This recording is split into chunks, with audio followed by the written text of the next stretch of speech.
Alors, concernant l'historique, vous avez dans Photoshop quelque chose qui s'appelle le journal d'historique dans les préférences. Et c'est quelque chose qui s'enclenche. Et ça sert à quoi?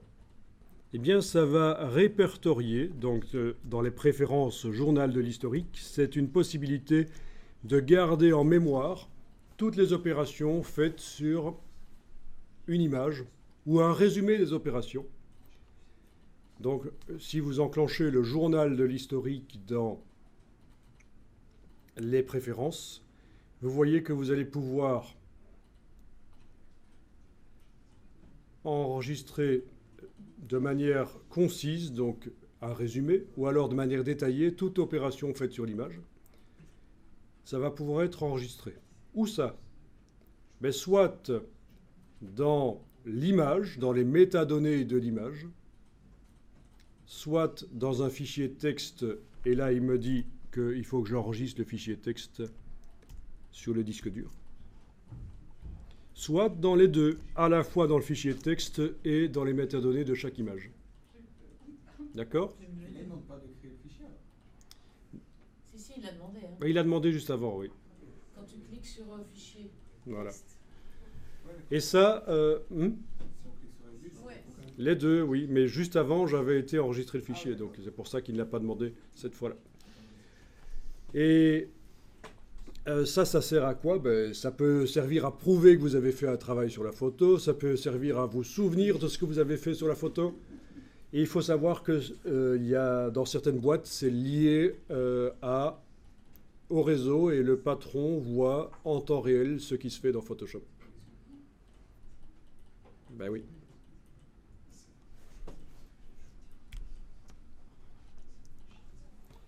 Donc, ok, donc ça veut dire que, ben voilà, je vais ouvrir une image et je vais tester ça.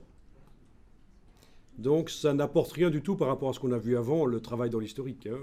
C'est juste, puisqu'on parle de l'historique, ben voilà, une possibilité.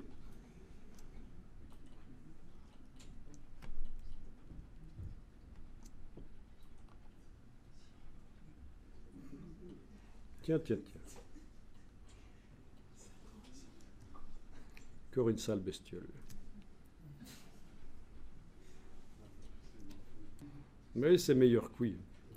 Mais vous ne croyez pas si bien dire. J'ai donné une formation à une Brésilienne qui m'a dit qu'elle s'est rendue compte qu'elle avait mangé du chat pendant des années parce que le boucher tout près de chez lui vendait du lapin. bah oui, il n'a pas italien. Du lapin quoi? C'est ce qu'on dit. Ah, Vous avez jamais entendu? j'ai jamais entendu ça, non? Ouais, c'est ce qu'on disait après, dans l'après-guerre. Ah oui, L'argent, on disait qu'ils mangeaient les chats, on appelait le lapin italien. tiens ça alors. Ok, donc image, réglage, ou alors un calque de réglage, menu calque, nouveau calque de réglage de type courbe. La pipette grise, je clique. Évidemment, il n'y a pas de grille dans l'image, c'est pas facile, mais j'arrive quand même en cliquant au hasard, finalement, à avoir une amélioration apparemment. Donc là, je n'utilise pas l'historique, hein, je suis reparti vers un travail avec les calques.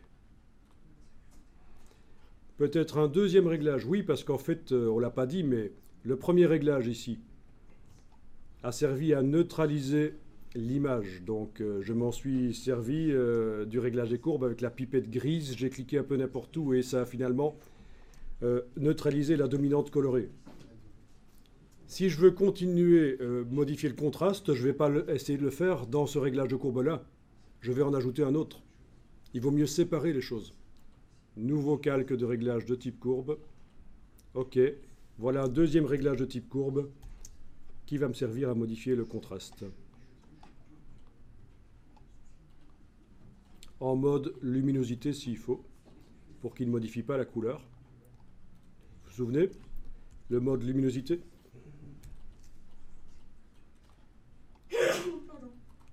Voilà. Et si je veux modifier la couleur, avec le réglage des courbes, à nouveau un réglage des courbes. Cette fois-ci, il ne va pas me servir, ce troisième réglage, il ne va pas me servir à modifier la luminosité. il va me servir à modifier la couleur. Et donc je vais descendre sur chacune des couches, rouge, vert, bleu, pour modifier la quantité de rouge, vert et bleu. Ou cyan, magenta et jaune, c'est la même chose. Puisque quand je diminue le rouge, ça fait plus cyan. Quand je diminue le vert, ça fait plus magenta. Quand je diminue le bleu, ça fait plus jaune. Donc ça, je ne sais pas si vous saviez, mais rouge, vert, bleu, c'est la même chose que cyan, magenta, jaune. Vous voulez modifier le jaune, c'est dans la couche bleue qu'il faut aller. Vous voulez modifier le magenta, c'est dans la couche verte. Vous voulez modifier le cyan, c'est dans la couche rouge.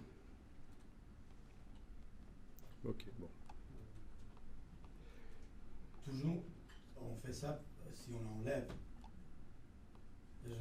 Si on diminue la quantité de bleu, ça fait plus jaune. Voilà. C'est ça le principe. Donc chacune des couches, rouge, vert, bleu, c'est aux deux choses. Hein. C'est un axe rouge cyan, un axe vert magenta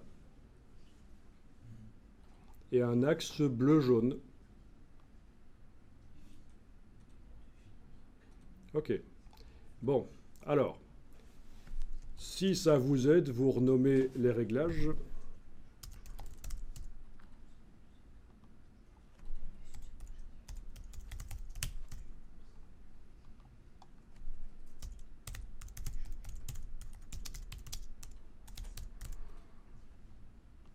Comme ça, vous voyez un peu la logique. Je vous conseille vraiment, quand vous retouchez vos images, de procéder comme ça. N'essayez pas de tout faire dans le même réglage, superposez-les.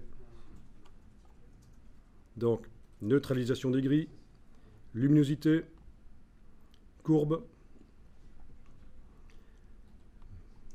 OK. Un nouveau calque, si je veux, en mode incrustation rempli de gris, et je vais régler les intensités.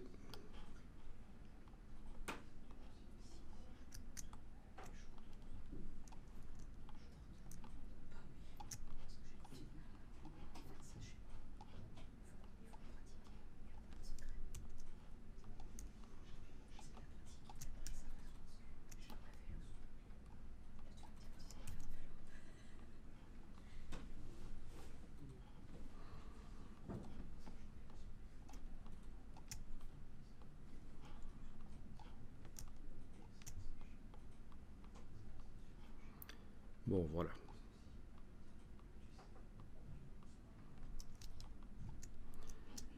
Je vais enregistrer ça. Bien, je ferme. Et alors, le journal des métadonnées que j'avais été enclenché, eh bien, je vais aller voir dans là où je l'ai enregistré.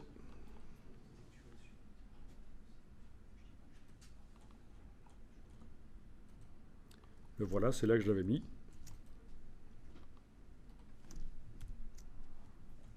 Et là, toute l'historique du travail sur l'image est répertoriée.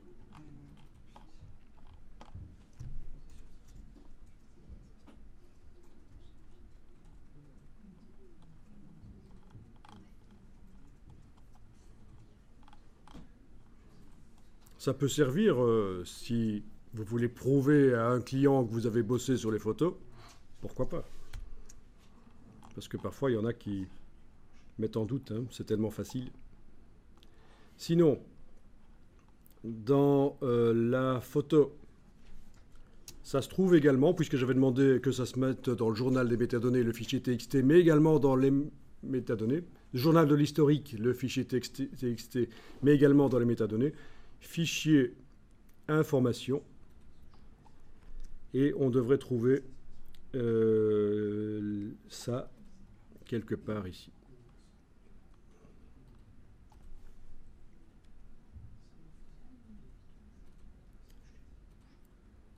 Voilà, donc les métadonnées concernant Photoshop, vous avez tout le travail qui a été fait sur l'image qui est inclus à l'image sous forme de description texte.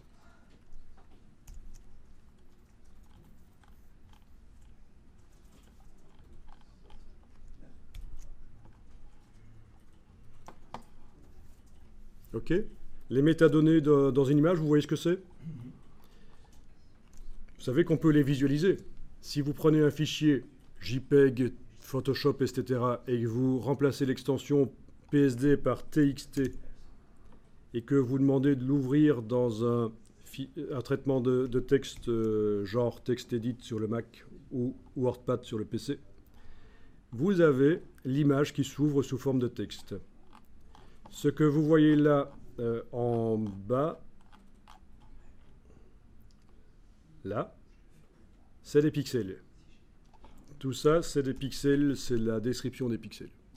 Mais sur le dessus du fichier texte, vous avez les métadonnées. Voilà. Alors juste pour la petite histoire, il fut un temps où quand on refilait ces images au client, parce que c'était dans le contrat, on allait retirer des métadonnées qui concernent Photoshop pour que les images ne soient plus utilisables dans Photoshop, mais elles étaient toujours imprimables. C'était une petite astuce dégueulasse, mais c'est de bonne guerre.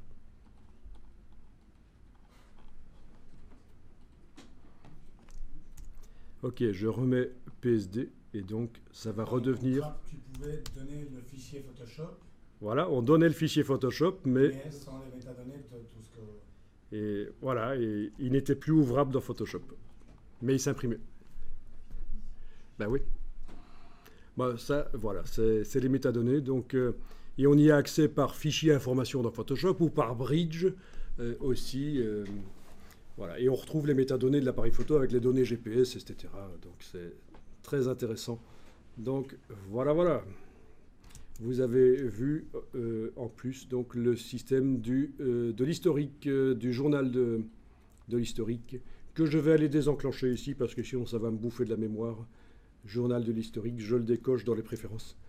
Vous savez que ça existe.